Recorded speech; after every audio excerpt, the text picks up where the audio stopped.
অনেকে বলে তুমি টুকু টুকু করো, আমি টুকু টুকু করি না, আমি অকৃতজ্ঞ নই।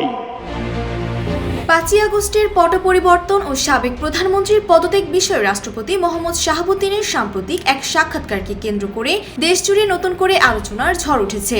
দৈনিক কালের কণ্ঠে প্রকাশিত ওই সাক্ষাৎকারে রাষ্ট্রপতির দেয়া বক্তব্যের তীব্র সমালোচনা করেছেন বাংলাদেশ জামায়াতে ইসলামীর আমির ডক্টর শফিকুর রহমান।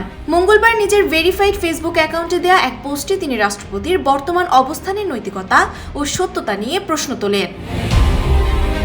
ডক্টর শফিকুর রহমান তার পোস্টে উল্লেখ করেন, ৫ই আগস্টের ঘটনাবলী নিয়ে রাষ্ট্রপতি অনেক তথ্য এড়িয়ে গেছেন। তিনি বলেন, পতিত পলাতক প্রধানমন্ত্রীর পদত্যাগের বিষয়ে রাষ্ট্রপতি উপস্থিত নেতৃবৃন্দকে যা বলেছিলেন এবং পরবর্তীতে জাতিকে যা জানিয়েছিলেন তার বর্তমান বক্তব্যে তিনি স্বীকার করেননি। আর এখন যা বলছেন সেদিন তার কিছুই তিনি বলেননি।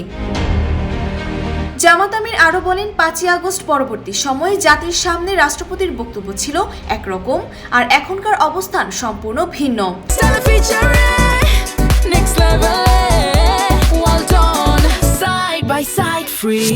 কোটি কোটি মানুষ সেদিন যা শুনেছিল এবং রাষ্ট্রপতি নিজে যা বলেছিলেন তার বর্তমান বক্তব্যের সাথে সেই অমিল তিনি কিভাবে মিলাবেন?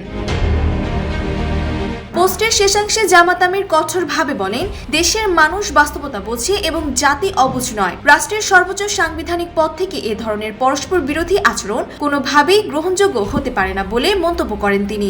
উল্লেখ্য, সামাজিক যোগাযোগ মাধ্যমে রাষ্ট্রপতির এই সাক্ষাৎকার নিয়ে সাধারণ মানুষ ও রাজনৈতিক মহলে ব্যাপক মিশ্র প্রতিক্রিয়া দেখা দিয়েছে। ডক্টর শফিকুর রহমানের এই স্ট্যাটাস সেই বিতর্কেরই অন্যতম অংশ। Desk report, Bangladesh bulletin.